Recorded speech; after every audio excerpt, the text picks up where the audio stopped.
Como pudieron ver en la pared que mostraba en mis primeros videos, soy un completo ñoño, sobre todo del cine. Posiblemente mis dos géneros favoritos de toda la historia sean la ciencia ficción y el terror. Sobre todo cuando estos dos géneros se mezclan, usualmente dan como resultado varias de mis películas favoritas, como Alien o The Thing de John Carpenter. Lo que pasa a últimas fechas con la ciencia ficción es que difícilmente se estrenan estas películas de manera independiente a una gran saga, como Star Wars o alguna película de superhéroes. En sí no es que tenga nada de malo. Ha habido muy buenas películas de ciencia ficción que pertenecen a estas sagas, pero sí creo que ha mermado un poco la creatividad en este género. Vaya, mi director favorito contemporáneo de ciencia ficción ahora dirigió una película de Gran Turismo. Caso contrario con las películas de terror, y es gracioso porque creo que hace más de una década era justo al revés. Lo que más reinaba en las películas de terror eran estas películas que pertenecían a sagas de terror y eran, por lo general, una experiencia que a mi gusto era demasiado clean. Insidious, El Conjuro, Actividad Paranormal, sagas que a pesar de que podrían haber unas cuantas películas decentes pertenecientes a las mismas, creo que perdían demasiado encanto al tratar de ser una experiencia que, ante todo, trataba de procurar ser del gusto de la mayoría. Si comparamos varios clásicos del terror religioso con las sagas del Conjuro, o clásicos del found footage con Actividad Paranormal, pues me resulta casi imposible no tener esta sensación de que los grandes blockbusters de terror se sienten algo genéricos, y que no le hacen justicia a lo que verdaderamente hace especial a varias de mis películas de terror favoritas. Y para describir qué es lo que creo que hace muy especial el género de terror en las películas, debo de explicar qué es lo que el terror como género que ha acompañado a la humanidad ha hecho bien. El miedo es una respuesta cerebral ante la percepción de una amenaza. Tal vez hoy en día el terror y el horror y la angustia que estas sensaciones causan parecieran un detritus evolutivo.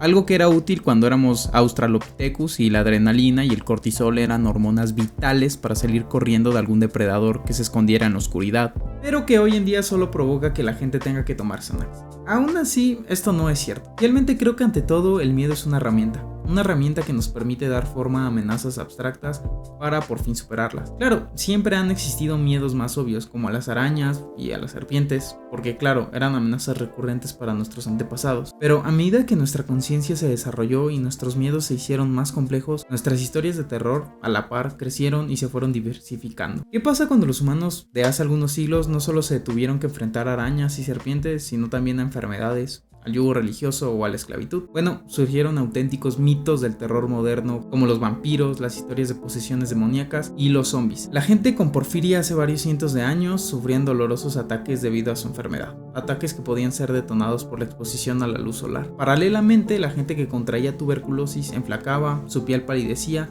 y tosía sangre hasta morir. Después, como si se tratase de una maldición, todos sus familiares y cuidadores los seguían a la tumba. Antes de que se supiera lo más mínimo de cómo funcionaban los virus y bacterias, esto debió de haber sido bastante espeluznante. Después me imagino a Bram Stoker aprendiendo de la vida de Vlad III, de su aterrador gusto por beber la sangre de sus víctimas y de su afición por la ejecución por empalamiento. Así que seguramente pensó que era más fácil lidiar con eso si el buen Vlad Drácula en realidad tuviera una sed insaciable y sobrenatural por la sangre. Caso aparte fue el de los miles de esclavos africanos que fueron llevados a Haití para trabajar en los campos de azúcar. De la mezcla del cristianismo y las creencias africanas nació la figura del Nzambi, un hombre que era controlado por un bokor que tenía los poderes de paralizar a cualquiera hasta hacerlo pasar por muerto para después robarle su alma y su voluntad y hacerlo trabajar después de muerto. Más que un monstruo que comiera cerebros, a estas personas les aterraba la idea de que ni aun después de muertos pudieran ser verdaderamente libres. Me parece fascinante que todas estas historias, aún después del paso del tiempo, mantengan la cualidad de representar un temor del cual la humanidad aún no ha podido escapar.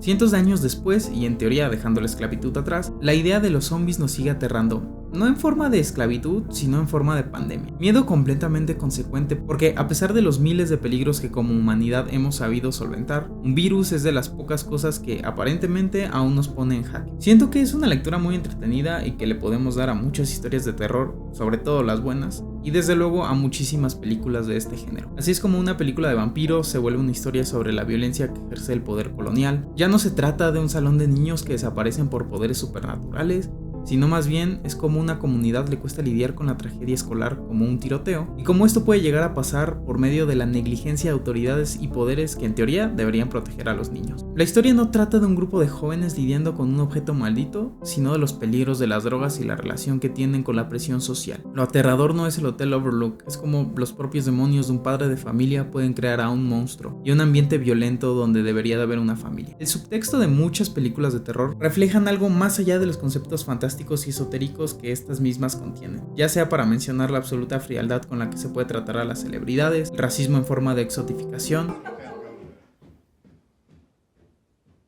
o lo insignificante que somos en relación al universo. El terror siempre me ha parecido un vehículo increíble para abordar temas que incluso en su momento pudieron llegar a ser tabú. Lo que quiero decir es que una película de terror puede ser muchísimo más que una experiencia con la que solo vas a saltar por el ocasional jumpscare. Y a pesar de todo ello, puedo llegar a entender por qué aún se siguen haciendo este intento de películas, digamos, en un tono más ligero de terror, porque a pesar de que suene absolutamente contradictorio con lo que dije recién, el terror es un género tan bondadoso que tampoco es necesario tener un subtexto tan profundo como para explorar una historia por medio del terror de manera efectiva, ya sea tomando prestado algunas cosas de su iconografía o ocupándolo como vehículo para contar una historia con un tono muy original. Una de las cosas que me inspiró para hacer este video fueron las mixtas opiniones que recibió lo que para mí es el peliculón de Weapons. Críticas que en su mayoría se quejaban de la presencia de ciertos elementos cómicos en la película, sobre todo en su final. Críticas que la verdad considero muy exageradas. Es decir, sí hay un par de momentos abiertamente cómicos, pero no en un sentido full de comedia al estilo de ¿qué pasó ayer?, sino más bien un poco en la línea de que es algo tan bizarro y desconcertante que es imposible no soltar una sonrisa aunque sea nerviosa. Ya medio mundo ha hablado de cómo la comedia y el terror en sus bases están relacionados, es por eso mismo que no me voy a detener mucho en esto, pero al ser ambos géneros que buscan generar una reacción en el espectador, ya sea miedo o risa, ambos géneros ocupan recursos muy similares como la intriga y la sorpresa.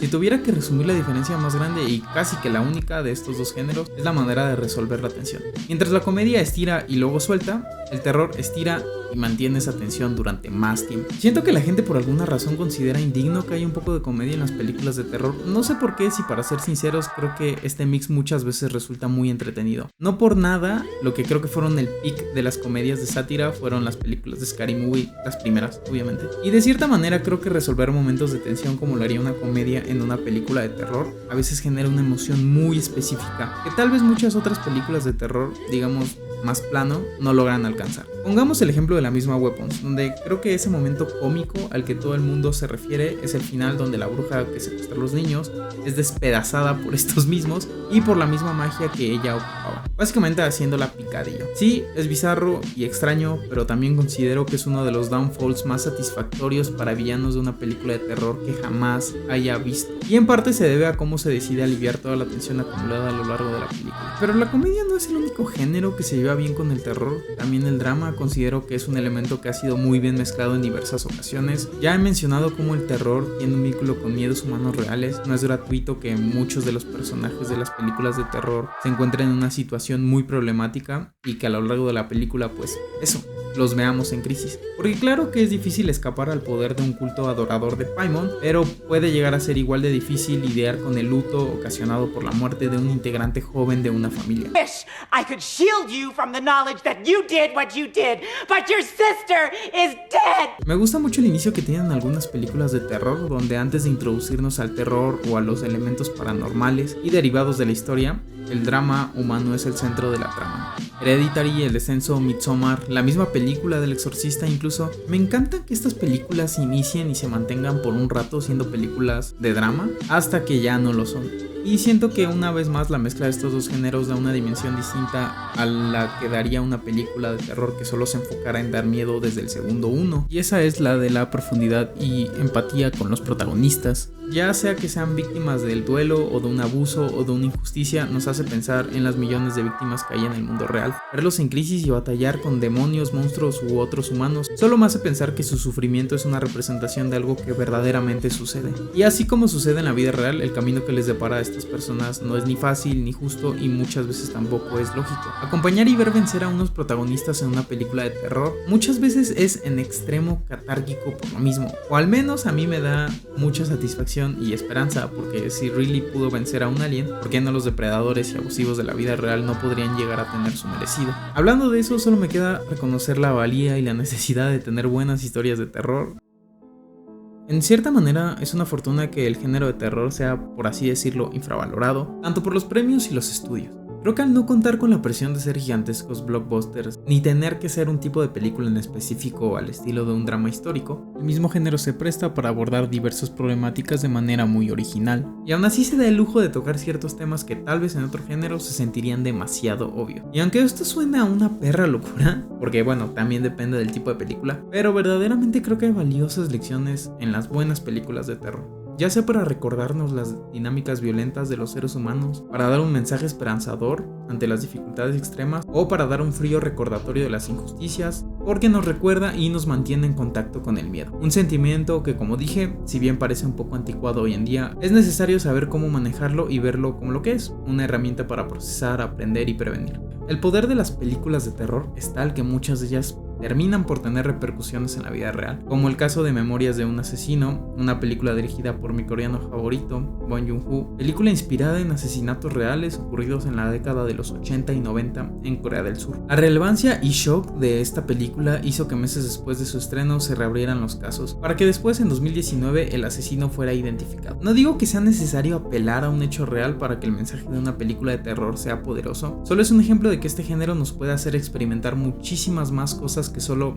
espantarnos. Se puede reflexionar, indignarse, aprender o mejorar. Creo que tal vez en una época donde todo lo que consumimos se entrega de manera hedonista a hacernos sentir cómodos en todo momento, tal vez se ha olvidado un poco el valor de un tipo de historia más retadora, una que nos pueda incomodar y recordarnos nuestra propia vulnerabilidad. Es por eso que desde pequeño me ha encantado la experiencia de ver una película de terror, porque después del estrés que te pueda generar, lo que te queda es la certeza de que aquello que te atemoriza es posiblemente una amenaza menor de lo que acabas de ver. Pero incluso si estamos ante una situación que atente con nuestra integridad, si todos aquellos personajes que viste pudieron enfrentar con un mínimo de decoro lo que les amenazaba, ¿por qué tú no? Al final del día las historias nunca se trataron de nosotros contra zombies, demonios o demás monstruos. Se trató de nosotros contra el miedo que nos generaban problemáticas reales. Tal vez si estuviéramos más dispuestos a tolerar la incomodidad, de no mirar a otro lado y de no buscar la comodidad ante todo, si pudiéramos tal vez mantener la calma a través del miedo y el sufrimiento, podríamos ver que no hay amenaza más grande que nuestro coraje.